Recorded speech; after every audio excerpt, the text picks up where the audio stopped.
तो फ्रेंड्स, मैं पंडित ललन कुमार शाश्वत उर्फ LK शाश्वत आपको मित्रों रत्न के बारे में बहुत सारी जानकारी हमने दिया, किंतु आज मैं वो बताने जा रहा हूँ जो आपके जीवन में इतना परिवर्तन ला सकता है जिसे आप शायद बाद में सोचकर आनंदित हो उठेंगे फ्रेंड्स।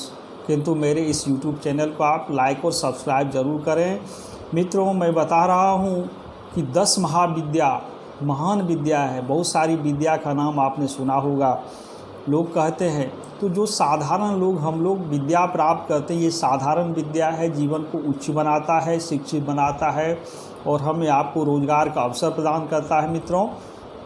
किंतु जो 10 महाविद्या है, इसे ऋषि मुनि प्राप्त कर साधारण व्यक्ति से वो महान व्यक्ति बन गए। उनके जीवन में इतना फ़र्क आया फ्रेंड्स, जो आज हम आप उन्हें याद करते हैं। वशिष्ठ ऋषि को कौन नहीं जानता है, अगस्त को कौन नहीं जानता है, कश्यप को कौन नहीं जानते हैं, कपिल, कनाद, गौतम, ये महान ऋषि परंपरा जो सप्त ऋषि है उसे कौन नहीं जानता है फ्रेंड्स।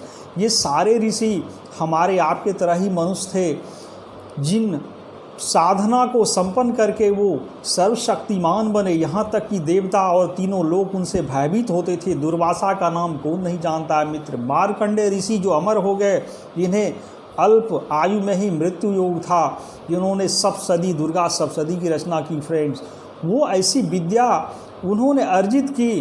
जो 10 महाविद्या है वो प्रायः ऋषि 10 महाविद्या को सिद्ध किए फ्रेंड्स। और कहा गया कि कोई एक विद्या अगर आप सिद्ध कर लेते हैं तो आपके जीवन में बहुत फर्क आ जाता है। धन, वैभव, यश, प्रतिष्ठा, आयु सबकी वृद्धि होती है।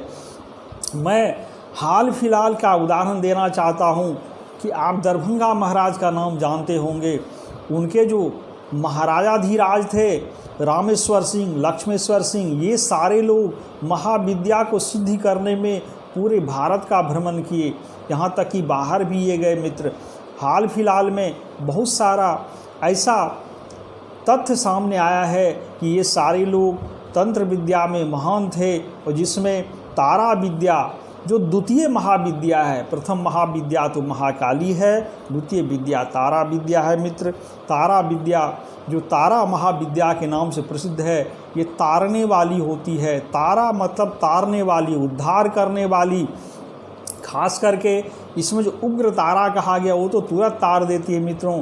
बहुत सारे आपके ऐसे करीबी होंगे जिनके जीवन आज से 25 साल, 30 साल, 35 साल पहले कुछ भी नहीं था। आज वो बड़े बड़े नेता पद पर हैं, बड़े बड़े ठेकेदार हैं, मंत्री हैं, मिनिस्टर हैं, धन वैभव से प्रचुर है और देश के सारे लोग उनके नामों को जानते हैं। उन्होंने सारे लोग वो साधना सिद्ध तो नहीं किए, किंतु तारा जो तारापीठ है, जो उग्र तारा धाम है, वहाँ जरूर वो साल में जाते थे। यहाँ तक कि बहुत सारे भक्त तो हर अमावस्या में उनकी साधना सेवा करते हैं और वहाँ जाते हैं। तो मित्रों, मैं तारापीठ के बारे में बता रहा हूँ। ये माँ जो शक्ति थी, जो सती यज्ञ में अपने शरीर को दहन की थी मित्रों, उनका जो 3 नेत्र था, प्रथम नेत्र आपको ये बिहार के सहरसा जिला के महसी नामक ग्राम में जो उग्र तारा मंदिर है वहाँ गिरी थी। द्वितीय नेत्र इनका जो मध्य भाग का है, ये बंगाल के बीरभूम जिला में तारापीठ नाम से प्रसिद्ध है, वहाँ गिरा था मित्र। और तीसरा जो नेत्र है, ये कामाख्या माता में जो हम लोग आप जाते हैं, कामाख्या माँ कामाख्या की आराधना के लिए फ्रेंड्स, वहाँ इनका तीसरा नेत्र गिरा था। और ये तीनों जगह तारापीठ के नाम से, उग्र तारा के नाम से, कामाख्या के नाम से प्रसिद्ध हुआ मित्र। और मैं आपको बता दूं कि तारापीठ जहाँ जहाँ स्थापित है, उग्र तारा की शक्तिपीठ जहाँ जहाँ है मित्रों, ये तीनों जगह वशिष्ठ ऋषि ने साधना संपन्न किया था। वशिष्ठ ऋषि ब्रह्मा के मानस पुत्र थे। और आप वशिष्ठ ऋषि की महानता इससे ही समझ सकते हैं कि ये साक्षात राम के गुरु थे। राम शक्ति राम रूपा अनुरागनी, तारा माँ को कहा गया है कि ये राम की शक्ति थी, राम की आराध्या थी। राम किसकी आराधना करते थे? तो तारा की। इसलिए राम शक्ति राम रूपा अनुरागनी इनको कहा गया है तारा को। और ये वशिष्ठ द्वारा आराधित थी, इसलिए वशिष्ठ आराधित तारा कहा गया है। अब बिहार के सहरसा जिले में जो उग्र तारापीठ है, महिषी नामक गांव में, जो प्राचीन महिष्मती नगरी नाम से प्रसिद्ध था, वहाँ पर इसे वशिष्ठ आराधित तारा कहा गया है। और आप जब कामाख्या जाएंगे, गुवाहाटी जाएंगे, तो वहाँ भी कामाख्या माँ का दर्शन के बाद वहाँ से 15-20 किलोमीटर दूरी पर वशिष्ठो नामक जगह है, जहाँ पर वशिष्ठ आराधना किए थे, साधना किए थे। उनका साधना चिन्ह और आसन बना हुआ है। वशिष्ठ की ऋषि की पत्नी का बगल में मंदिर भी बना हुआ है, वहाँ भी वशिष्ठ ने आराधना की थी। तो वशिष्ठ ऋषि आराधना करके वो अमर हो गए, वो महत्वपूर्ण हो गए, और राम जैसा जो विष्णु के साक्षात अवतार हैं, उनके सानिध्य में रामचंद्र ने गुरु मानकर वशिष्ठ को उनसे शिक्षा प्राप्त की। इसलिए वशिष्ठ ऋषि को कहा गया है कि तारा माँ साक्षात दर्शन दी थी। और हाल फिलहाल में भी जो तारापीठ में इतिहास है, 200-250 वर्ष पहले की बामा खेपा नाम के जो व्यक्ति हुए थे, उन्हें वो दर्शन दी थी। और तारापीठ में पंचमुड़ी आश्रम है, जहाँ पर साक्षात वशिष्ठ ने आराधना की थी। वहाँ तारा माँ उन्हें सिद्ध होकर के, जागृत होकर के दर्शन दी थी। दूसरा दर्शन वो बामा खेपा को ही दी मित्रों।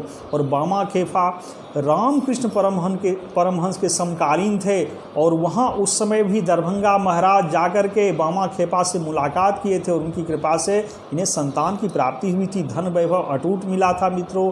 इसलिए तारा माँ की साधना आराधना करके 10 महाविद्या में एक प्रसिद्ध विद्या है, आप भी अपने जीवन में फ़र्क ला सकते हैं। साल में कम से कम एक बार इनकी साधना आराधना जरूर करें, इनके दरबार को जाएं। बहुत सारे ऐसे भक्त हैं जो हर अमावस्या में माता के स्थान को जाते हैं, और उनकी आराधना अगर संभव मंदिर में नहीं हो तो अपने घर में भी करते हैं। यहाँ तक कि मैंने भी इनकी साधना में, इनकी तपस्या में 2005 से अपने को लगाया मित्र, और मेरे जीवन में बहुत सारा फ़र्क आया। कहा गया कि अपनी साधना, अपनी तपस्या को कहीं भी खुलेआम नहीं बोलना चाहिए, नहीं बताना चाहिए, उससे शक्ति लोप होता है। किंतु मैंने देखा है कि कितना ज़्यादा परिवर्तन मनुष्य के जीवन में आता है, मेरे जीवन में आया है। बहुत सारे लोग ऐसे हैं जो उनके दरबार को गए, उनके जीवन में बहुत बड़ा बदलाव आया है फ्रेंड, वो आपको भी आएगा। तब तारा माँ की साधना आराधना कैसे करनी है, ये एक महत्वपूर्ण तथ्य है। ये छोटे से वीडियो में मैं आपको नहीं बता सकता मित्रों। हाँ, इसमें ये बात है कि कहा गया पंचमकार से उनकी पूजा होना चाहिए। पंचमकार